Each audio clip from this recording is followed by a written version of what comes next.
Hello and welcome to the Ptv World Special. I'm your host Sana Makbool, and in today's special we will be talking about firstly the ISPR's statement regarding the army being determined to fight and resolve peace and prosperity in the Balochistan province. There has been a statement by Lieutenant General Asim Salim Baja, who has said that the army will continue fighting for peace and prosperity in Balochistan, and various development efforts are underway in this regard in the province. This was announced recently at the inauguration of a cricket stadium in the area. We'll talk more about how the army has helped the peace in Balochistan in terms of development project and also in terms of promoting such activities, and particularly also in terms of training police and what that has resulted.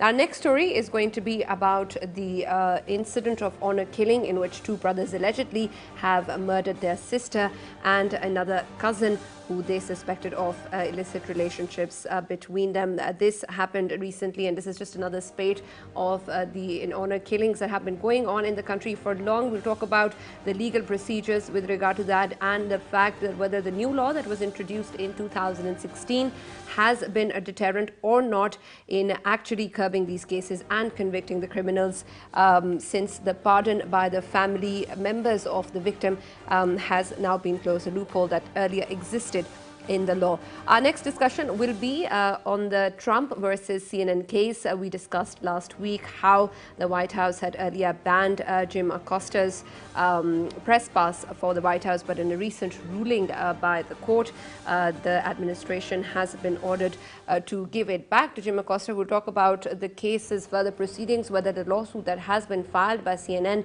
will actually result in favor, and how important it is considering the freedom of press in the United States, and what repercussions will it have, whatever the decision may be. Our next story will be about the 4th Fairs International Festival that is going on in Lahore in Alhambra. It started yesterday and will continue till tomorrow. We'll talk about how important that is to promote literary figures in the country, and of course Urdu literature as well as the involvement of international players, in particular our actors and co-stars from India who have joined us. There's this Javed Akhtar and his wife who came in yesterday for a session, and how that is going to help promote Pak-India relations. Our last story of the day is going to be the Islamabad Eid Festival, which is scheduled to take place next week on the 23rd to the 25th of November. We'll talk about its third run and how successful it has been so far, and what activities will be involved for the people of the twin cities in this particular Islamabad Eid Festival. So starting off with our first story of the day, which is of course the statement by Lieutenant General Asim Salim Bajwa regarding the peace in Balochistan. That is what we're going to be discussing. With that, we have a guest in the studios, but we'll continue that discussion after a short break. Stay tuned.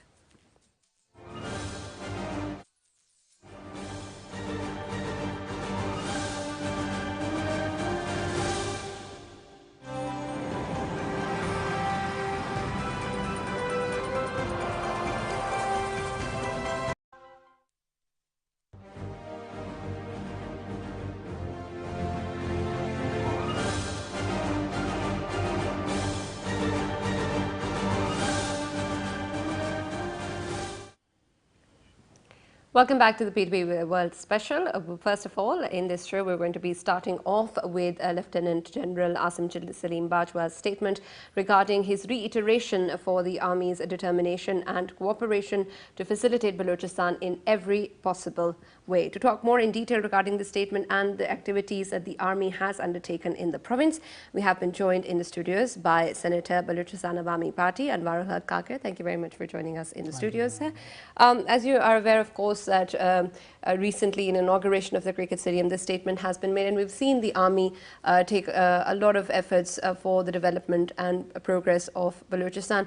How do you see the Army's efforts so far in curbing the insurgency in Balochistan and in development activities also?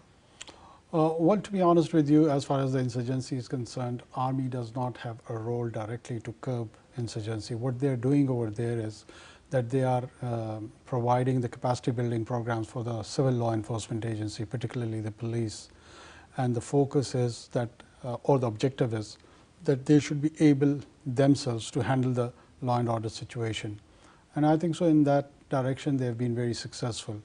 They have produced one of the finest RRG units, which is the rapid response unit of the police. and I as a local politician and others, my colleagues whom we talk to each other, they rely mostly now for their security on these guys from RRG. And generally, we have seen they are better trained, their soldiers are, they have got better demeanors, they have got better posturing.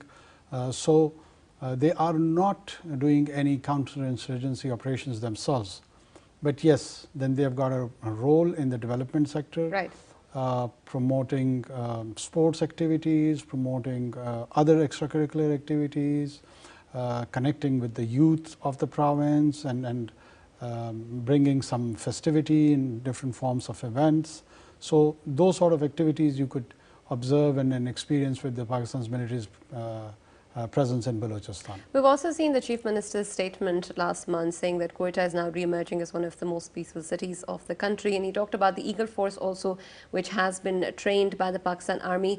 How do you see the effect of this modern police training by the Army in actually making the streets more peaceful? Well, this is what exactly I was referring to. They have given some fabulous results. The police which has been trained by, which this has started for the last couple of years, right. that the Army is training the police Jawans and the recruits, and then placing them back to their normal duties of security, responding to the security challenge in the province. They have shown fantastic results, and they have shown some responses at the moment when the terrorists have attacked actually the innocent people they have killed, but these Eagle forces or the RRG which I am referring to, they have responded that, they have apprehended people, they have killed the terrorist even in some incidents. So they are doing wonderful job. They are not that old so-called stereotype lethargic branding of the police force. So they are re-emerging and rebranding themselves. Right. We've also seen the fact that the recruitment in the armed forces from the Balochistan province was very minimal, and that has also been increased due to the efforts of awareness campaigns and other incentives that have been offered. How important do you think it is for the people of Balochistan to be able to identify with the armed forces in this way? I think so. This is one of the most important and very pertinent question you raised over here. In last 10 years, some 28,000 individuals have been recruited directly into Pakistan's military in the non-commissioned side, and that quota has been reduced from the Punjab province and it has been given to the province of Balochistan, and within Balochistan province it has been spreaded district wise. Right. So mostly the Baloch populous district and the Pashtun populous district, it has been divided amongst them. So the recruits are not merely coming from the Quetta town or the city itself, it is from the periphery. I personally see it as a soft revolution. Right. A soft revolution in a sense, these 28,000 individuals, if you link them and define them according to the UN's family's definition, which is 7 person per family, it brings it to more or less the 98 or 97% of the whole families of Balochistan. So once they do get recruitment in the army, they have access to their educational system, they have got access to their medical facilities, to the different CMHs in the countries, and then this idea of the nation state, it is being experimented over there. Right. And that experimentation is not just limited to themselves, to those individuals, rather it brings a social effect also.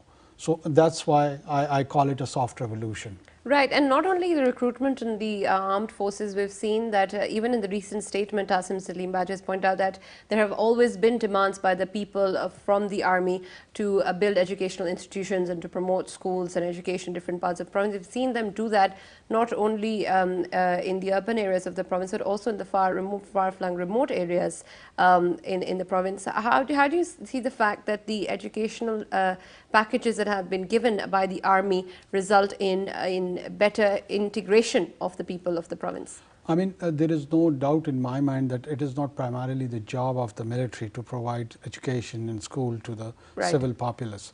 But unfortunately, in past, there's been lack of governance, there has been cases of bad governance, if not lack of governance, which has resulted in the poor performance of the educational sector in the province. In order, we can't wait that it should come up and the civil institutions, they come up and then take up that role for themselves. So during that gap, the army is playing a very positive role by providing and responding to that vacuum. So yes, in the periphery there is a huge demand, there is a huge urge in the populace to learn and provide opportunities for their children where they can go and receive education. I feel army with their own Meagre resources are trying to build the schools and educational institutions, particularly in the periphery of Balochistan. But civilian, eventually government has to come up and take Right. back that prime constitutional role for themselves and thank army for whatever role they have played in the gap, but eventually take the responsibility for themselves and start delivering to the populace. As you mentioned, the promotion of cultural activities and different sports activities, like in the inauguration of the cricket stadium, we've seen that at the city of Chaman, in which this has happened, and the Lieutenant General Asim Salim Bajwa also pointed out that, in fact, now the people of Balochistan can be recruited, national teams, and can be recruited in terms of their identity as a Pakistani also. How do you see that the fact that the tribal elders of the province were also present in such steps affect the fact that the people of Balochistan need to or want to identify with the country itself? Well, to be honest with you, these all activities, they are just triggering a dormant idea of being affiliated and identifying themselves with the country. There is no Right. such thing that the people of Balochistan have been disconnected with the identity of Pakistan. The need was to mobilize and bring up such events where you can reconnect. It was there, the patriotism is there, the affiliation is there, relating with the idea of nation state is there. But when the state and the government are absent in realization and bringing up all these feelings and providing an opportunity to express and exhibit those feelings, there the problem starts. So in my opinion, the provincial government of Balochistan, the federal government and the military, all, they are synchronized in creating that environment, in bringing up such events and shaping up and in giving opportunity to the people so they can express their genuine feelings towards the country, and that's what I think so is happening over there. Right. How do you see the development of the Gawada port, particularly under the CPEC, as ushering in a new era of development in the province? Well, Gawada port, to be honest with you, it's no doubt it is not just for the province or the country, the entire region gonna see a hub of trade activities in the future, and that is a long-term plan. And I do anticipate that there would be a time probably when you would be having $1 trillion plus trade from that port. Right. And this is huge, this is big. We need to prepare the port for itself in terms of berths, we need to prepare the infrastructure of the provision of all the basic amenities and so on and so forth. So yes, some targets have been achieved and some remain to be achieved. We are in the process, it's an ongoing activity. Hopefully, we'll achieve the target quite soon. Right. We've been joined on telephone line by Lieutenant General Naeem Khalid Lodi, who's a former caretaker defense minister. Thank you for joining us on today's show. We're talking about the recent statement by Lieutenant General Asim Salim Bajwa that the army is committed to bringing peace in Balochistan and to facilitate the people of the province in every possible way. How do you see this statement and with regards to the efforts that have been underway by the army for development in the area? Thank you very much. As we are, I think, all aware that Army is already doing a lot, not only in Balochistan, also in Fatah. They've also carried out some development works in Swat and such like areas where normal contractors are shy in going, or where there's some difficulty of carrying out the things. We all understand that Balochistan is a very vast area, sparsely populated, distances are too much, and the security situation is all right, but not very satisfactory where, normal contractors can work for extended periods. So I think this is a statement which should be welcomed, and already they are doing a lot. I am sure that people know that most of the institutions, especially in Balochistan, they have broken down, and unless they are reinstated again, and they are reinforced again, and I think Army being an institution which is still intact, they can provide that base through which other institutions can also come up, and they can also carry out all sort of works through Frontier Works Organization, through National Logistics Cell, or under their supervision. The same contractors can work to ensure that whatever is the intent of government, that is implemented. If Army plays only this role of making sure that there is a proper feedback to the government that whether the things on ground are being actually done or not, I think that will be great help, and government must take advantage of this. Yeah. Right. Can you also tell us about the challenges that the army or the government faces in terms of bringing more development to the region? What else needs to be done? I've served in Balochistan, and I've seen that what are the problems. The main problem, which I will very candidly share with you, is the Sardari system. The people are suppressed by the Sardars, and only that work can take place in their area, which is allowed by them. And they are basically, they don't want they treat them as their subjects, and they don't want their subjects to get educated, to get good health facilities, to get good colleges. So I think the main issue is to tame those Sardars, or at least to get aligned with those Sardars which are more close to the government's philosophy of educating the people, of giving them facilities. So this probably, and along with it, because of this obstruction, they also create some physical harm to people who try to work in those areas. Right. Thank you very much for joining us. As Lieutenant General Naeem Khalid Lodi speaking to us regarding Balochistan. Same question to you, Mr. Anwarul Haq. The fact that the army and the provincial government need to collaborate for the development of the province is, of course, much needed. But the fact that the tribal elders of the area need to also be inculcated in the process, how do you see that happening, and what needs to be done in that regard? To be honest with you, that anthropological and societal angle is also transforming in Balochistan. And Balochistan is not the same Sunderman era's Balochistan which people used to presume and think about. Right. A lot of tribal elders have become irrelevant politically, who has not played their role according to the modern times demands. So whosoever would resist this paradigm of development, whosoever resist and would stay between the state and the citizenry, I think so they would be becoming more irrelevant. So I don't fear from that class of the society that they would become an obstacle, because they do not have the strength, the required strength to put an obstacle to this development. What is here needed, that the political parties should come up and they should give this idea of the development and sell it and make it part of their narrative, where it becomes more sellable to the common man of Balochistan, and they could affiliate and identify themselves with the service delivery. That the nation state comes with service delivery. If you divorce the idea of service delivery from the nation state, the modern statehood would lose its meaning. Right. It was to defeat the purpose, right? It would be like a cliche. It would be just a word which does not have a concept and meaning, and it would be irrelevant to utter. It would just become a sound rather than a word. Right. Thank you very much for joining us, Mr. Anwarul Haq, and talking to us regarding the Army's efforts which are underway in Balochistan and what more needs to be done in that area. Our next segment will be on a killing and the recent killing by two brothers of their sister and the first cousin. We'll share the details after this break.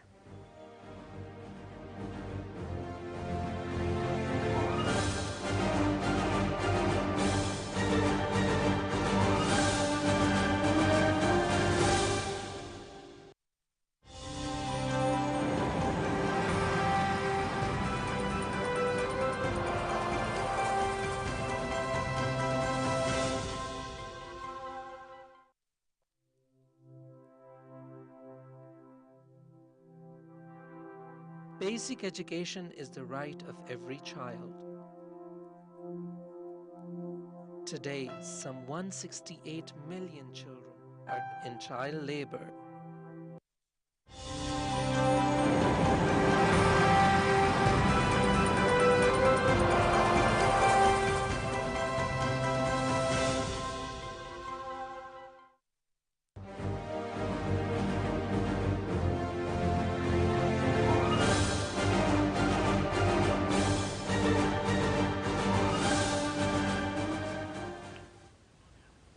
Welcome back. As mentioned before, we will be talking about the recent honor killing in which two men have allegedly killed a 15-year-old girl who was their sister and a 27-year-old cousin on Friday in Lara area of Mertung district in Shanghai. What the police are suspecting as honor killing. We'll talk in detail regarding this particular incident and the fact that many others continue to exist despite a new law that had been introduced in 2016, which essentially made the life sentence mandatory in the case of honor killing, and also ended the loophole in which family members could forgive the person who was involved in the honor killing. To talk more in details regarding what else needs to be done in this regard, also we've been joined by Dr. Aslam Khaki, who's a jurist. Thank you very much for joining us in the studios.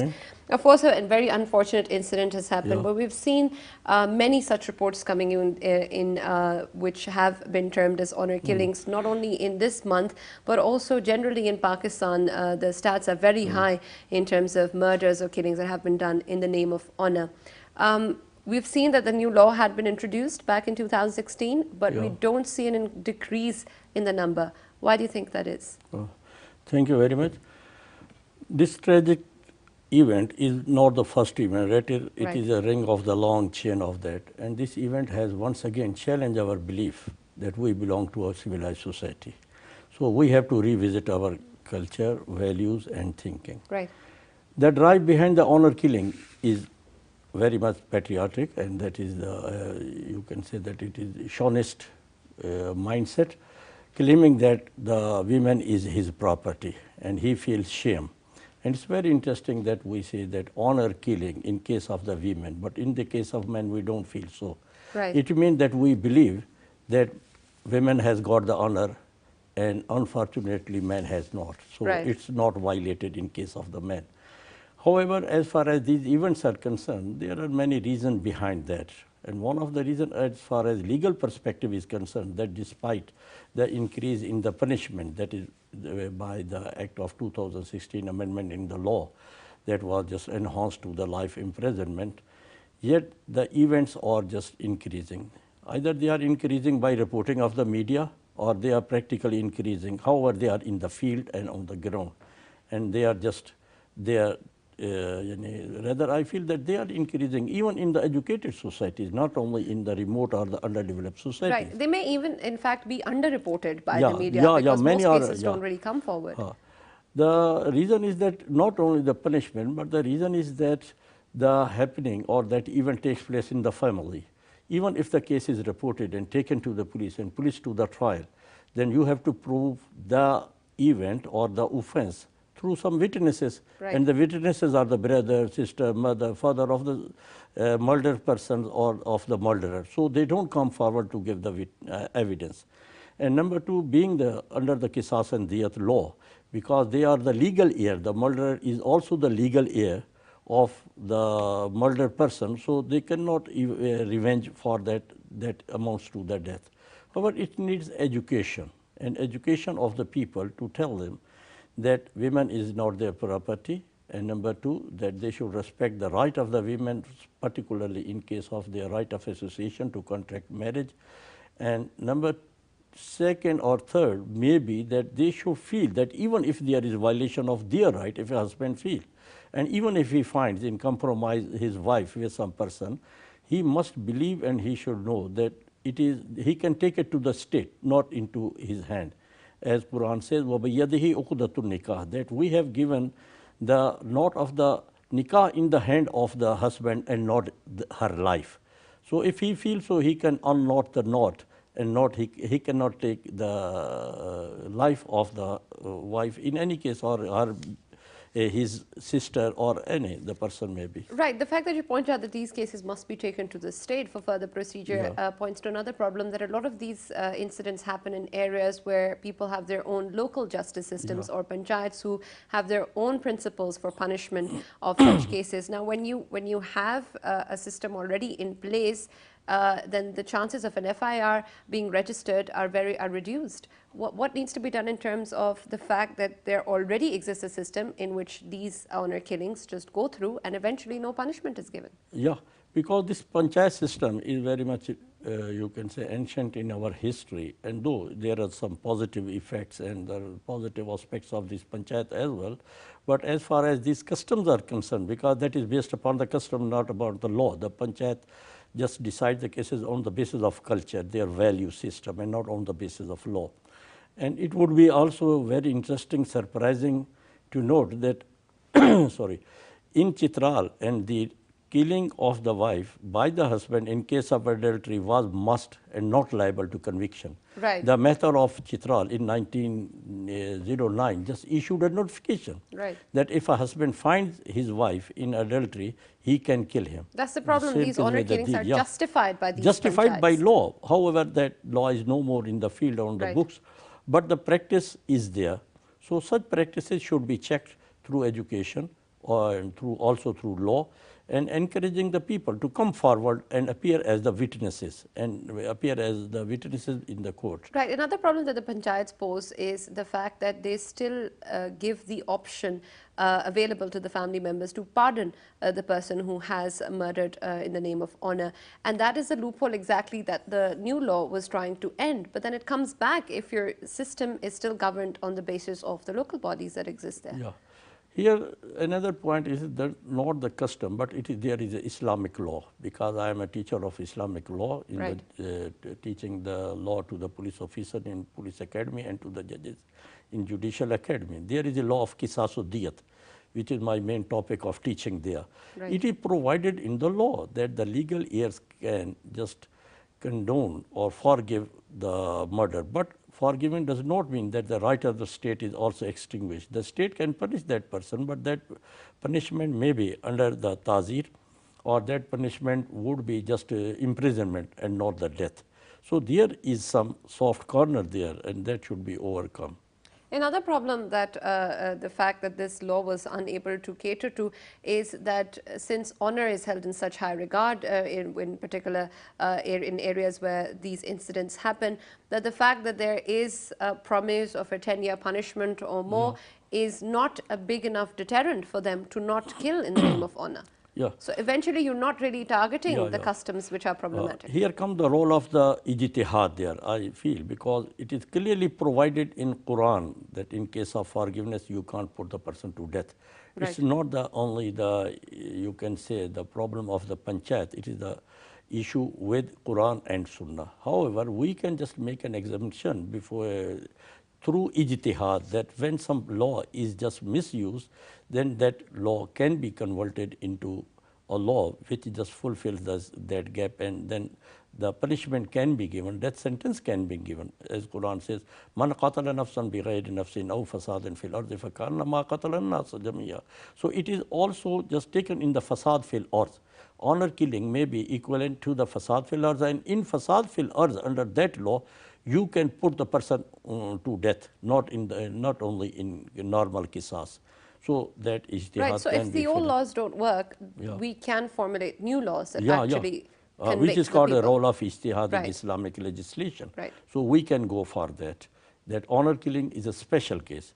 It is fasad fil ard, not a general killing between the two persons just due to some enmity or due to some other reason.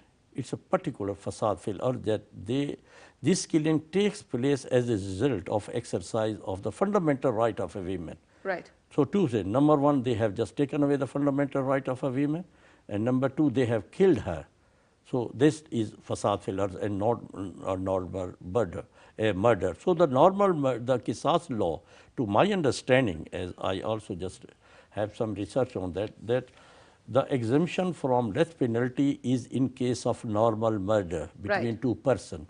But so in case of honor, categorizing we can categorize and make an exception. So there is no forgiveness in case of fasad fil ard. That fasad fil ard is equivalent to terrorism. So terrorism is the issue of the state, not of the legal heirs, not of the people.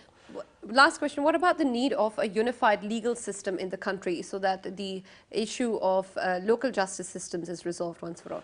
So I think that the local justice system should be confined to the civil cases and not to the criminal cases. That is because local justice system is always there. Even we just have a local bodies arbitration in the family cases and all that.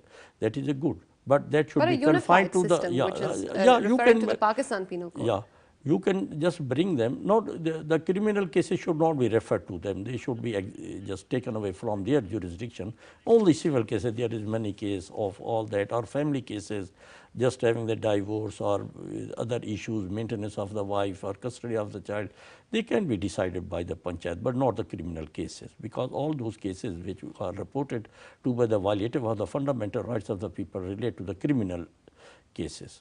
Right. Thank you very much for joining us, Dr. Aslam Akhi, speaking to us regarding the issue of honor killings in Pakistan, which have continued to increase over the past years despite a new law, and what needs to be done in that regard. And of course, if old laws do not work, then we need to formulate new ones.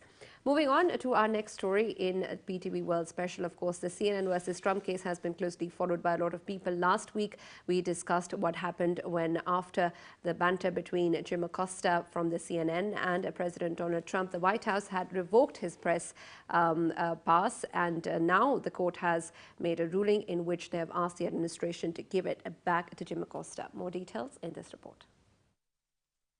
If I may ask one other question, Mr. President, if I may ask one other question, are you worried? That's enough. That's enough. Mr. President, I was going to ask one of the other folks. That's enough. Pardon me, ma'am. Mr. President, that's enough. Mr. President, I had one other question, if I may ask, on the Russia investigation. Are you concerned that you may have? I'm not concerned about anything with the Russian investigation because it's a hoax. That's enough. Put down the mic. Mr. President, are you worried about indictments coming down in this investigation? Mr. President. I'll tell you what, CNN should be ashamed of itself having you working for them. You are a rude, terrible person. You shouldn't be working for CNN. A federal judge ordered the Trump administration to restore the press credentials of Jim Acosta of CNN, handing the cable network an early win in its lawsuit against the president and members of his administration. Presiding over one of the first major tests of press rights under President Trump, Judge Timothy Kelly of United States District Court in Washington ruled that the White House had behaved inappropriately in stripping Mr. Acosta of his press badge shortly after a testy exchange at a news conference last week. While announcing the verdict, Judge Kelly said from the bench, the administration's process for barring the correspondence is still so shrouded in mystery that the government could not tell me who made the decision. The judge ruled that taking away the pass that gave Mr. Acosta access to the White House amounted to a violation of his right to a fair and transparent process. Soon after the ruling, Mr. Trump said the White House would tighten its rules for how journalists must comport themselves at the White House. People have to behave, the president said in the Oval Office. If they don't listen to the rules and regulations, we will end up back in court and we will win. The ruling was a significant victory for CNN and Mr. Acosta, but Judge Kelly declined to say whether the denial of the White House press pass had amounted to a First Amendment issue. The judge, while emphasizing the very limited nature of the ruling, said it was not meant to enshrine journalists' right to access. The judge said he has not determined that the First Amendment was violated here. The legal battle is expected to continue. Judge Kelly ruled only on the network's emergency request for a temporary restoration of Mr. Acosta's credentials. Hearings on the other issues in the case are expected to resume next week. And I want to thank the judge for the decision he made today, and let's go back to work. Saifullah Khan, PTV World. This case is, of course, an important case for the freedom of press in the United States, which President Donald Trump continues to say that he supports for. However, after this decision, he has said that it's not a big deal and that if Jim Acosta will misbehave, he will either throw him out, quote unquote, or stop the news conference at all. Now, of course, this may seem as an initial victory for the CNN, with Kelly also pointing out that maybe the underlying case will also be a cause of victory for the CNN. But this, of course, remains to be seen. The White House may still be able to ban Jim Acosta once again after following the due process. But of course, we'll see what this case is going to follow next. Of course, what we have here in Pakistan is the 4th Fairs International Festival in Lahore, which has begun yesterday at Al Hamra Arts Council. And of course, this is one of the most prominent features that have happened in Lahore. And in terms of the promotion of art and culture in the city, the Punjab Minister for Information and Culture, Fayaz Al Hassan Chauhan, Khan has also said that the current visit of renowned artists from across the border, which include Javed Akhtar and Shabana Azmi, is an important sign of opening new doors for peace with Pak-India relationships. So the power that the culture and artists have in terms of opening up new borders and of course being able to engage people from different areas is very important. This is what this festival aims to do so. The first day of the festival saw a session between Salima Hashmi and Shabana Azmi, and they discussed the relationship between their fathers in the subcontinent and how that was important in terms of poetry and literature, and of course to engage youth in terms of peace, which is necessary, and the fact that arts and literature bring people closer together. This will continue till the 18th of November on Sunday, in which different artists from around the world, more than 100 scholars and artists are expected to come from 30 different countries and take part in this festival, in which a large number of people participate annually. And of course, it is an amalgamation of music, arts, poetry and literature which takes place in Lahore annually. This is the fourth time that it is being conducted, and it includes various programs over the 3 days that of course include poetry recitals, literary conversations and obviously political sessions also, among other activities in which of course a connection is being formed. The event also includes musical evenings, dance performances and of course theatre shows as well. In fact, film sessions have also been included in this festival, in which Urdu literature is promoted, and not only that, of course, various cultures and people from different traditions are also being promoted. It is important to note that a lot of people from the international arena are also going to be taking part in these performances, in which we know that the veteran Indian actor Shabana Azmi and her husband Javed Akhtar also arrived in the country recently, and they also took part in a few sessions in the earlier days, which was yesterday in the session. We have been joined to talk more about this festival by poet Iftikhar Arif. Thank you very much for joining us in this special. How do you see the significance of the Fairs International Festival? It is the fourth time it is being conducted, in terms of bringing people together and telling them about the importance of Urdu literature. Shabnam, first of all, one should congratulate the Fairs Foundation to organize such an event in Lahore. This is one of the major literary and cultural events. Fairs was not only a poet, he was a journalist, he was a teacher, he was a comrade, he was a trade union leader, and above all, he was a cultural sort of mentor of many of us in Pakistan. He is the one who has proposed the idea of a cultural policy of Pakistan, and he is the one who recommended for Pakistan Academy of Letters and National Council of Arts and Pakistan Folklore Institute. So he has done a tremendous service in the field of culture. And to observe Fairs anniversary every year on his birthday, it's a great job. People like Javed Akhtar and Shabana from India have come, and as you know, Javed Akhtar and Shabana both are from very illustrious family.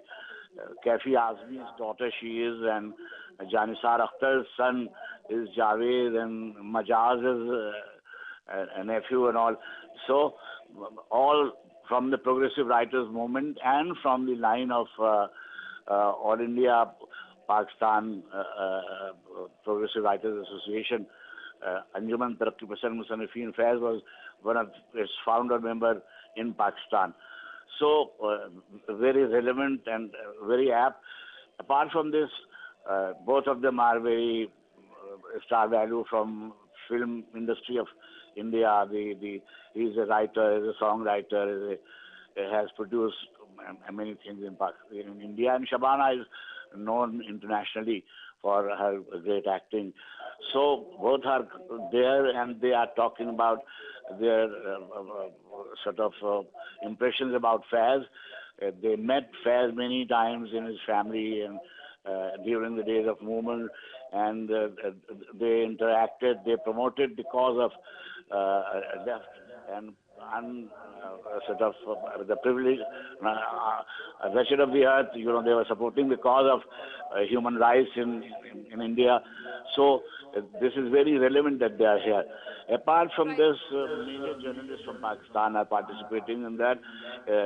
Today there was a session of Javed's reading, and Yasmin conducted that, and yesterday was an event where Amjad and Javed were conducted by Amreen Salahuddin, and just now was Abdullah Khan. Yes. And We've also Hamid seen in Mir. yesterday's session that Shabana Azmi and Salima Hashmi remember their fathers. As you mentioned, she is the daughter of Kaifi Azmi. How do you see such sessions in promoting the fact that the two people of the subcontinent are from the same ancestral roots, and that encourages the youth to engage in more dialogue with the two communities? You know, those were the days when people believe in ideologies, you know. So they were not for, they didn't nurture and sort of brought up their children like going to the multinationals or doing space technology or doing money-minting careers. You know, Janisar Akhtar was a great lyricist, and the wife, Safia Appa, she was the first a woman writer who wrote letters to her husband, and those letters are supposed to be one of the pioneering in the field of feminism in South Asia. So, and Kaifi Azmi, he fought for, went many times to jail, and all his life he gave for the uplift of poor. So I think this is a great tradition there in India, and Muniza Hashmi and Salima Hashmi, both in their own sort of right. She's a great painter of Pakistan. She had been a principal of the National College of Arts, and Muniza being the director of Pakistan Television and a very, very good producer. They are doing a beautiful job. I think one observation I want to make is that people should organize fairs even in Islamabad, in Lahore, in Sialkot, in Quetta, and in Peshawar. One should not give it to sort of just families celebrating it and organizing it. This part of it is that literary organizations, so many. Right. Thank you very much for joining us. We were talking to, of course, Iftikhar Arif, who is a poet, and he was talking about the importance of the Fairs International Festival and what has been going on since yesterday when the festival started, and the fact that people from around the world are participating and remembering Fairs, and that this must be conducted all over Pakistan, not just limited to Lahore or the Fairs family. Of course, the people of Lahore can go to Alhambra today and tomorrow to enjoy all the different events and festivities that are part of the Fourth Fairs International Festival 2018. What the people of the Twin Cities can do over the next weekend is enjoy lots of food, in which Islamabad Eat Festival are going to bring together different food stalls and restaurants, and this is going to be the third time that they're going to do so. It was a huge success last year, in which we've seen people in Karachi, Lahore and Islamabad enjoyed various food stalls, and new businesses also opened up as a result, in which their foods was appreciated. We've seen 30,000 people attending the festival in Karachi last year, and even more so in Islamabad. And this time it's going to be held in Islamabad from the 23rd to the 25th of November, which is Friday to Sunday next weekend. And not only will it include food stalls, but will also include performances by different artists, including musical shows and concerts. So it is an opportunity not just for the food lovers out there, but also people who want to enjoy a good evening of music along with lots of food stalls. And this is going to be a very important festival in which, of course, different restaurants will bring about their new items. And we've seen a lot of businesses open up as a result of such festivals, in which their food and their businesses were appreciated. That's something to do next weekend for the people of the Twin Cities. Well, in today's special, we talked about various issues. First of all, a very important one, which is, of course, the Balochistan province. And of course, the efforts of the army in that regard and whatever development efforts have been underway so far and what more needs to be done and the challenges that have been faced by the community over the years. We also took a look at the fact that honor killings continue to increase over the years despite the enactment of new laws in 2016 which had tried to curb loopholes, but the fact that the panchayat system still exists and that the old laws have not been able to counter those loopholes still poses various problems for the people there. Then we talked about the CNN versus Trump case, in which we remains to be seen whether press freedom is going to win, and we took a look at the Fez festival and the Islamabad Eid festival, which is what is going on in the country these days. We'll keep updating you, of course, as we get more news regarding different topics in PTV World Special. Thank you for watching.